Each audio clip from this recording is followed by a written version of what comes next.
Today I'm going to do a tour of my small YouTube / recording studio.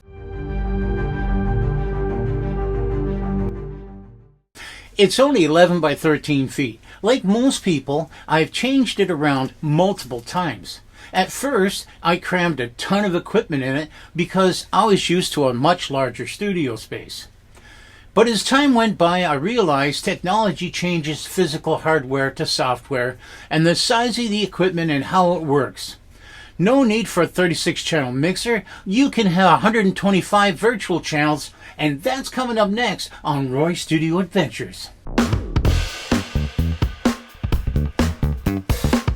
You're probably wondering what the studio looked like through the years. Here are some photos I took of the studio.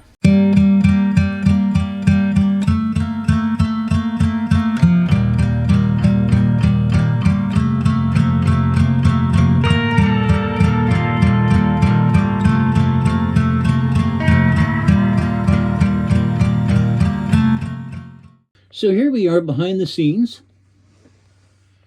Now everything's pretty well run with Alexa. For instance, the ring light. Alexa, turn on ring light. Okay. Alexa, turn off ring light. Okay. We have our lights and the wall panel back there.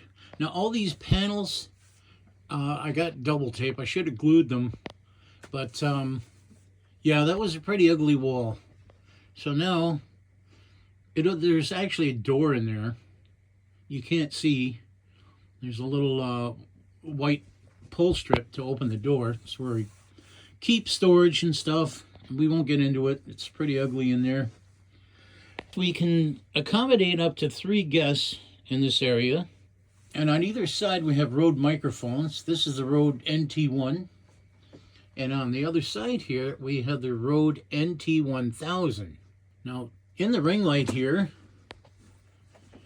we have a Ulanzi magnetic phone holder, which is very handy. You don't need any clips. It just sticks right to that.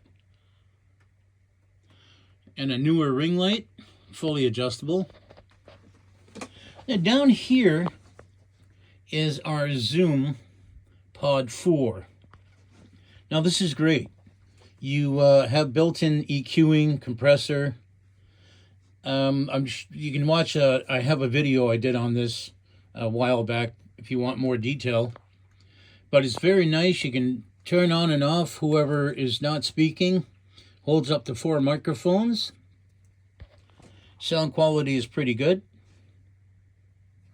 Now in the background here, we have the Korg M1.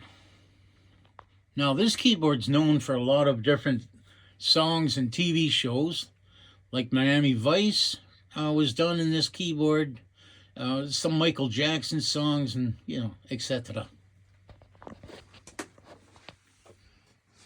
The boom stands are Rode boom stands. Well worth the price. They're rugged. They hold up very well. Now these wall sconces here and the plants were bought on Amazon with everything purchased with my own money. That table, it's about, I'd say 5 inches deep and 5 feet long. And the lights are also run on Alexa. Now in this corner of the room is where I keep the guitars. This is my custom-made bass that was made at AJ's Music in Niagara Falls here on Queen Street. They do a lot of great work. Right from custom-built guitars. They repair amps.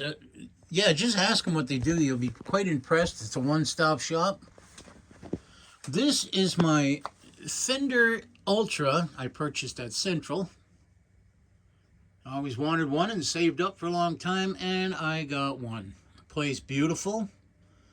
Locking tuning pegs. Now this acoustic here is an old favorite. Had it quite some time now. And I'm not quite sure.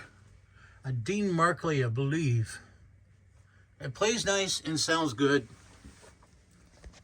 This is my grandson's guitar when he comes over for lessons. And that's it for the guitars. Here we have my Katana M50. It's the 2, I believe. All the built-in effects you'd ever want, but I still like my Boss pedal.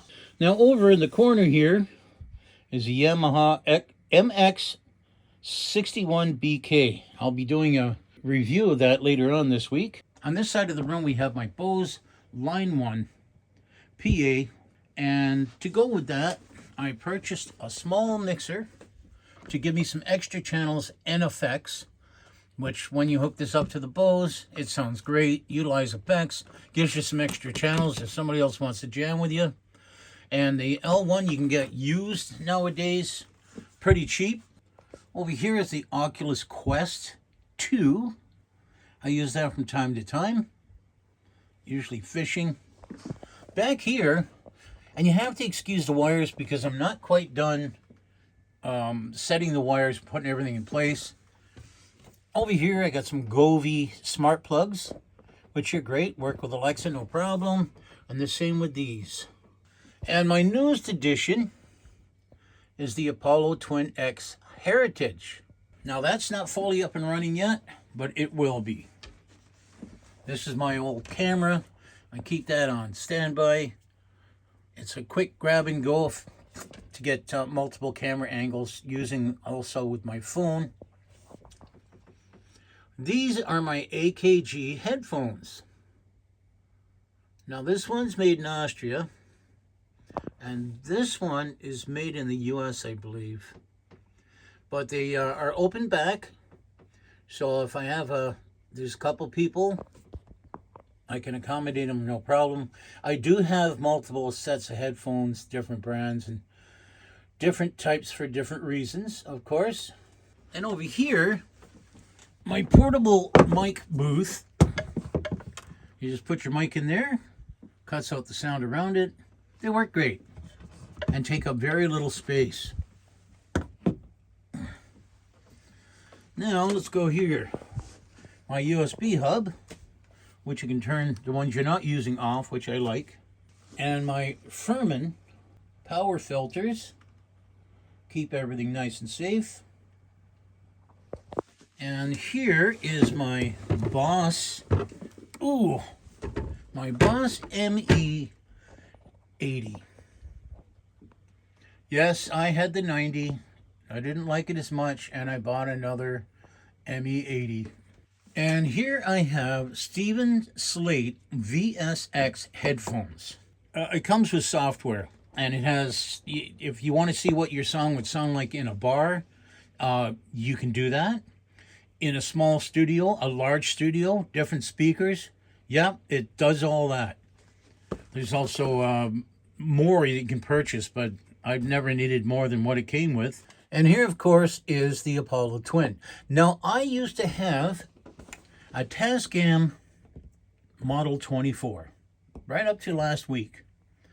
It was just, I didn't need all those channels, and I can get 50 virtual channels if I want, and it opens up all this space. And I'll tell you, when it's a small studio, space, the final frontier, has a whole different meaning. And this works great. Comes with some software. It's quite nice. I haven't had a chance to record with it yet, but you'll hear about it when the time comes. These are some pedals from Central Music I'm going to review, hopefully next week. Now here we have our Ducky One keyboard. I change the colors from time to time, but if I'm doing a lot of typing, I leave the white background on just so it's easier to see. And this is a little riser I bought on Amazon. There's my business cards.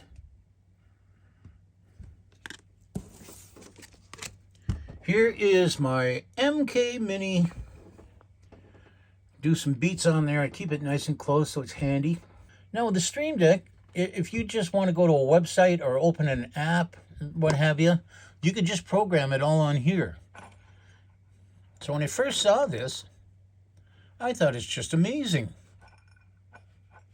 You can make multiple pages, multiple functional buttons. Works with OBS. And then here are my movie cameras. So these work with the iPad, which is right there. And you can set it so it'll auto pan. It'll go from camera to camera if you like.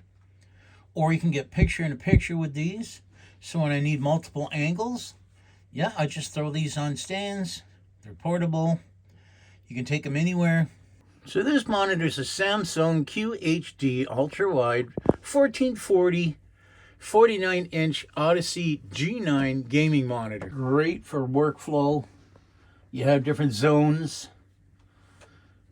So when I'm video editing, I can have my text info, the video editor itself, and then the video I'm pulling from can be in another corner. So I can have like 4 sections if I want, or 3 sections. Of course, there's my Logitech mouse, which I absolutely love. And it's got 3 settings. So if you have 3 different computers, you can put your USB stick in each computer and switch it from 1 to 3 and use one mouse for everything. And these are my Atom Audio speakers. These are made in Germany.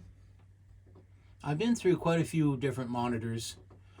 These were very full sounding and a reasonable price. These are the T8V studio monitors for recording, mixing, mastering in your studio. And here I have the Neumann closed-back headphones. So if you have to do mixing later at night and you don't want to wake anybody, you can actually mix and master with those headphones on. They're specifically made for that. Well, I hope you enjoyed today's video. It was my first studio tour, and I'm sure it'll get better as time goes on. Please be good to each other, share your knowledge, and go out and see a live band, like this one.